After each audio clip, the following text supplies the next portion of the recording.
Olá, pessoal. Eu sou o Fernando, o professor de espanhol nos terceiros anos do São Luís, do Colégio Marista São Luís, e estou aqui para tentar orientar vocês, calmar vocês, da prova de espanhol para o Enem, certo? Que é muito mais fácil do que às vezes as pessoas pensam. A prova do Enem está pedindo do espanhol o que exatamente? Uma única competência. A competência de poder compreender e interpretar um texto em espanhol. Isso é o único que pide o Enem. Agora, para conseguir ser competentes, ser capazes de compreender e interpretar um texto em espanhol, precisamos 4 habilidades. A primeira habilidade, saber relacionar o significado de uma palavra em espanhol com o tema do texto. A segunda habilidade, ser capaz de identificar a intenção do autor do texto, qual é o objetivo que tem esse texto. A terceira habilidade, a identificação de qual é o contexto cultural no qual se insere esse texto. E a quarta habilidade é essa capacidade de identificar os diferentes contextos culturais que tem a língua espanhola, dando o mesmo valor equitativo a todos eles. Não podemos dizer que a língua espanhola é mais importante quando se fala na Espanha que quando se fala na Argentina, ou no México, ou no Peru. Não, são todas a língua espanhola, todas elas, e são igualmente importantes. É isso que dá a riqueza cultural, a riqueza idiomática da língua espanhola. Certo? 4 habilidades. Então, vejam só, a prova do Enem, na sua estrutura, já está cobrando uma das 4 habilidades, porque coloca textos que são de diferentes contextos culturais. Você pega uma charge, por exemplo, de Mafalda, que traz o contexto argentino, você traz um texto do México, outro texto de Peru, um texto da Espanha. Então, o próprio Enem já está cobrando essa habilidade que falávamos de igualar a valoração de todos os contextos culturais do espanhol pela própria estrutura da sua prova.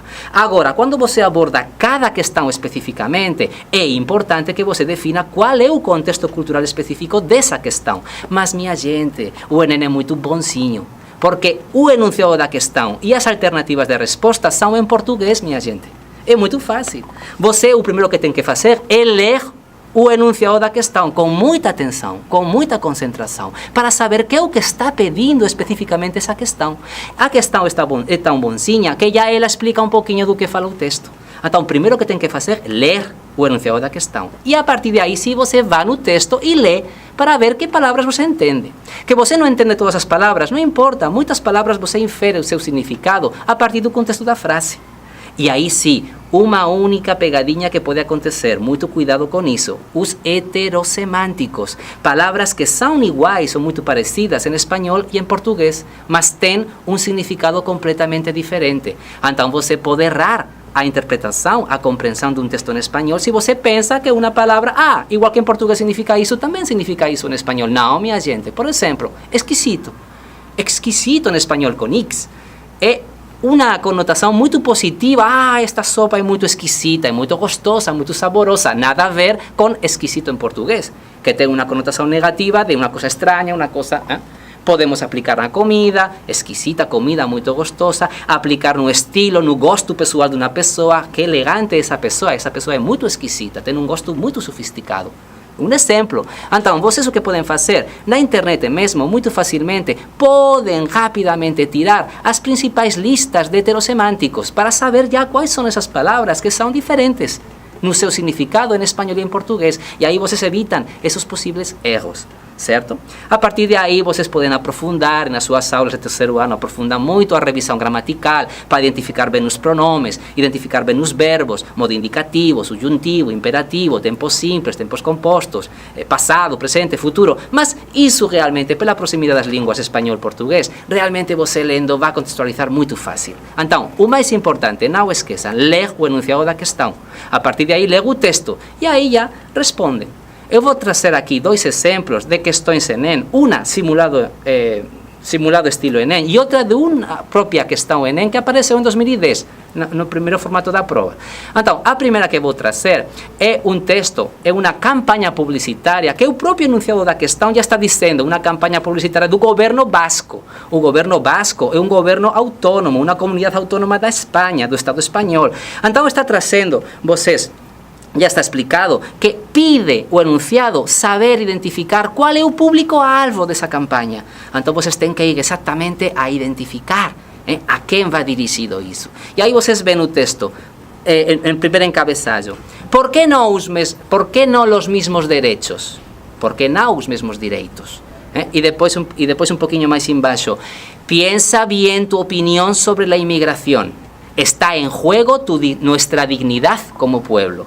Ahí rápidamente, pueblo, ¿qué significa pueblo? Povo ou povoado em português. Mas pelo contexto da frase sabemos que quer dizer o povo basco, certo? Vemos uma imagem de uma menina claramente basca, fenotipo europeu, ariano, e uma menina claramente latino-americana, pode ser mexicana, pode ser argentina, pode ser chilena, e aí você vê imigração. Aí, qual é o objetivo? Qual é o público-alvo? Nuestra dignidade como pueblo. A própria propaganda está incluindo a pessoa que está ouvindo a propaganda, nossa dignidade como pueblo. Portanto, a nossa dignidade como povo que está em jogo é todo o povo vasco que está sendo implicado nessa propaganda. Então você rapidamente escolhe a resposta que está dizendo o público-alvo é o povo vasco para evitar a xenofobia, certo? Outra questão muito rapidamente, que já é especificamente durante 2010, um texto mexicano, que vai orientado a um público mexicano. Vemos uns tênis e vemos um enunciado da questão que está dizendo já, pedindo, muita atenção, qual é a função que tem as palavras que aparecem em língua inglesa dentro do texto em espanhol. Já está antecipando quando você vai ler o texto que algumas palavras não são da língua espanhola, são da língua inglesa. E pergunta por quê? Qual é a intenção? Como instrumentaliza essas palavras em inglês? Que é o que pretende o texto fazendo isso? O autor do texto introduzindo essas palavras. E aí você rapidamente lê e se dá conta, primeiro, minha gente, se está dizendo já que é uma propaganda, qual é a primeira função que tem toda a propaganda? Atrair o público-alvo. Portanto, a única alternativa que vemos tem essa resposta é a alternativa A, atender o público-alvo. Ou seja, realmente uma propaganda atrai. E vemos que as outras alternativas são muito absurdas.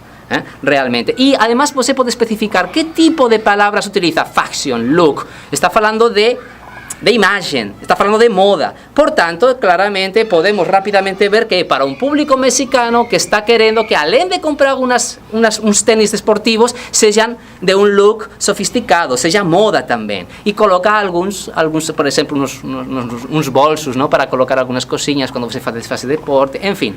Contexto mexicano, lembrem-se a influência de Estados Unidos no México, a influência de México nos Estados Unidos, como o espanhol é uma língua muito falada nos Estados Unidos, portanto é muito normal um texto mexicano que tenha muito presente a influência do inglês também. Enfim, e algumas outras conotações que poderíamos dizer.